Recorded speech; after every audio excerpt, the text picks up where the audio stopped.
안녕하십니까? 비어있어 보여도 속이 꽉 차있는 시사 깡통입니다. 최근 자유한국당을 제외한 여야 4당이 국회 소집을 하기로 합의하고 임시 국회 소집 요구서를 제출했죠?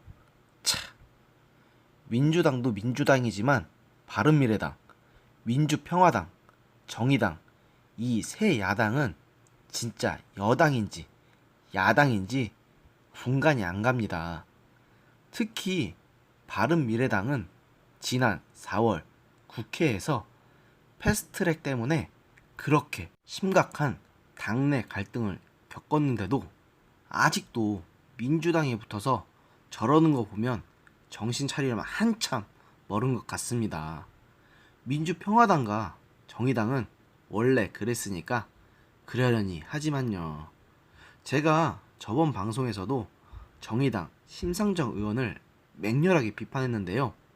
오늘의 영상에서는 야당인데도 여당 편에 붙어서 같은 야당인 한국당을 왕따시키는 저 새 야당에 대해서 한수리 좀 해야겠습니다. 먼저 바른미래당부터 좀 말하겠습니다. 바른미래당은 안철수 전 의원이 이끌던 국민의당과 유승민 의원을 구심점으로 한 바른정당이 합당해서 작년 2월에 출범한 당이죠. 겉으로는 탈이념을 표방하면서 보수와 진보가 공존하는 중도주의 정당을 표방하고 있지만 참으로 이래저래 박쥐 같은 행보 때문에 한국당 지지자들은 물론 민주당 지지자들에게도 그다지 고운 시선을 받고 있지 못하는 정당입니다. 저는 바른미래당에 대해서 정말 한마디 묻고 싶은 것 중에 하나가 당신들은 왜 민주당에 대한 비판에 대해서 소극적인가요? 그나마 이 당은 민주평화당이나 정의당에 비해선 민주당에 대해 간간히 비판하기는 하지만 한국당에 대한 공격에 수위에 비하면 너무 약합니다. 이러다 보니 이 당은 이도저도 아닌 행보를 보일 때가 많아서 바미당이 바미했다는 말을 들을 때가 많습니다. 특히 바른정당계 의원들 같은 경우는 강경 보수 지지자들이 배신자라고 부를 정도로 매우 혐오하죠. 저는 이 스탠스에 동의하지는 않지만 어쨌든 이분들은 스탠스를 하나로 통일하지 않는 한 절대로 유권자들의 마음을 얻기는 힘들 거라고 장담합니다. 그 다음은 민주평화당입니다. 이 당은 소속 구성원들의 지역 기반만 봐도 아시겠지만 대놓고 호남 지역 정당입니다. 다른 지역에서는 지역 기반 자체가 아예 없는 거나 마찬가지입니다. 국회의원부터 해서 자치단체장, 지역의회 의원까지 죄다 호남이 지역구거든요. 더구나 구성원 상당수가 60대 이상의 노회한 정치인들이 많아서 40대 이하 청장년층에서는 유일한 당내 기반인 호남에서조차도 환영받지 못하는 실정입니다. 그런데 이 당은 지역구를 놓고 경쟁하는 상대인 민주당을 상대로 제대로 된 비판을 거의 하지 않습니다. 박지원 의원이 손혜원 의원의 목포 땅 투기 논란 당시에 보인 태도만 보더라도 대체 이 사람들이 민주당 편인지 아닌지 알 수가 없을 정도로 애매한 스탠스를 취하면서 결정적일 때에는 죄다 민주당 편을 드는 걸 보면 민주평화당도 제대로 된 여당이라고 할 수가 없다고 봅니다. 또 정의당은 어떤가요? 저는 이 정의당은 앞에 두 당보다 더 강하게 비판하고 싶습니다. 그래도 앞에 두 당은 이번 정부에서 민주당이 잘못할 때 그래도 비판하는 신용은 냈습니다. 그런데 정의당은 아예 대놓고 민주당 편에 착 달라붙어서 자유한국당만 죽어라 패는 데 앞장서고 있죠. 제가 전에도 다뤘지만 정의당은 정권이 바뀐 지가 언제인데도 자꾸 자유한국당만 죽어라 패고 있습니다. 이 사람들 눈에는 아직도 여당이 민주당이 아니라 자유한국당, 아니 새누리당인 것 같습니다. 더구나 정책들도 하나하나 보면 철저하게 기득권층의 악마화해서 그들이 가진 것을 빼앗아 못 가진 사람들에게 나눠주는 식의 정책밖에 없습니다. 그래서일까요? 소득 주도 성장이라는 경제학자들조차도 고개를 가로젓는 회개한 경제 정책에 대해서 바른미래당과 민주평화당은 그래도 비판하는 신용이라도 냈지만 정의당은 오히려 이에 편승했습니다. 그래서 지금 그 결과가 어떻습니까? 뭐 정치인 중에서 안 그런 사람들이 어디 있겠습니까만 정의당은 더더욱 약자들의 편이라는 점을 내세우고 지금의 위치에 온 정당이라는 점에서 더더욱 이중적이고 역겹게 느껴지네요.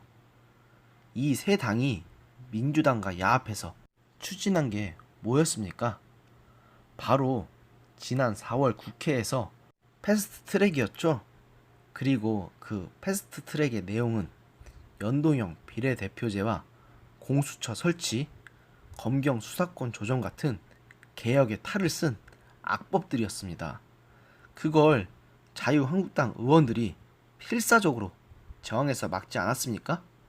그런데 오히려 자유한국당이 국회 폭력 사태를 주도한다는 식으로 프레임을 씌웠죠. 누가 봐도 쌍방과실인데 말입니다. 그리고 장애로 뛰쳐나간 자유한국당을 향해서 개혁의 발목을 잡는다느니 협조하지 않는다느니 하는 그런 역겨운 프레임을 한국당을 향해 씌우면서 철저하게 민주당에 빌붙어서 계속 패스트트랙 법안을 추진했었죠. 공수처와 검경 수사권 조정도 충분히 문제가 될 수 있는 소지가 많지만 제가 볼 땐 이 세 당이 민주당에 들러붙은 이유는 바로 연동형 비례대표제입니다. 현재 국민 여론은 국회의원을 오히려 줄여야 한다는 의견이 대세일 정도로 국회 전체를 신뢰하지 못합니다. 한국당이고 민주당이고 전부 다요. 특히나 비례대표제는 고정 명부제의 공천 과정이 불투명하다는 우리나라의 특성상 더더욱 신뢰받지 못해요. 그런데 이런 비례대표를 오히려 확대하겠다고요? 당신들은 개혁을 빙자해서 오히려 국민들을 기만하는 행위를 하는 겁니다. 특히 바른미래당 당신들은 4월 국회 당시에 오신환 사개특위위원장이 강제로 사부임되고 당내 의원들끼리 서로 물어뜯고 싸우는 초유의 막장 사태를 겪었음에도 아직 정신 못 차린 거 보면 당신들은 다음 총선에서 퇴출되어야 할 것 같습니다. 처음부터 계속 민주당 편에 들러붙은 민주평화당과 정의당 당신들은 말할 것도 없고요. 이것만 보더라도 자유한국당을 제외한 나머지 3개 야당은 명백히 야당으로서 직무유기하고 있는 겁니다. 민주당과 저 야 3당은 자유한국당을 향해서 선거제 및 사법권 개혁에 걸림돌이 되고 있다느니 하는 식으로 역겨운 프레임을 씌우고 있고 언론도 여기에 편승해 철저하게 민주당과 야 3당 편을 들어주고 있는데 진짜 당신들은 국민들 여론이 무서운지도 모릅니까? 언론이 당신들 편이니까 세상 모두가 당신들 편인 것 같습니까? 오히려 당신들도 지독하게 혐오하는 국민들이 훨씬 더 많을 겁니다. 저만 해도 그렇고요. 제가 이 자리에서 단언하겠습니다. 내년 총선에서 심판받아야 할 대상은 자유한국당이 아니라 국정에 협조하는 척 국민들을 속이고 한국당을 절대적으로 악마화해서 입속 단단히 챙기며 민주당과 현 정권의 아나무인한 태도를 부추긴 당신들 야 3당, 바른미래당, 민주평화당, 정의당입니다.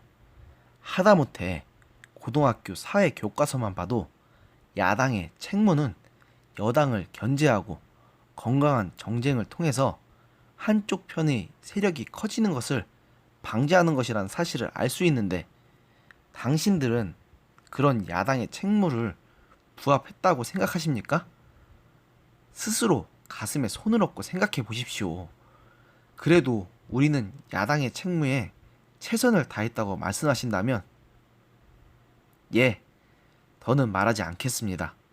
저도 더 이상은 당신들에게 기대하지 않을 테니 부디 당신들의 그 역겨운 이름을 내년 총선 뒤에는 보지 않았으면 좋겠습니다.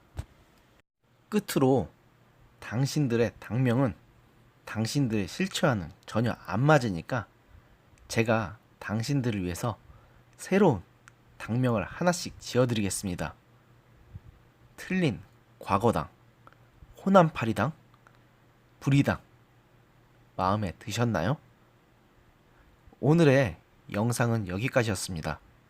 시청해주셔서 감사합니다. 여러분들의 구독과 좋아요는 저에게 큰 힘이 됩니다. 감사합니다.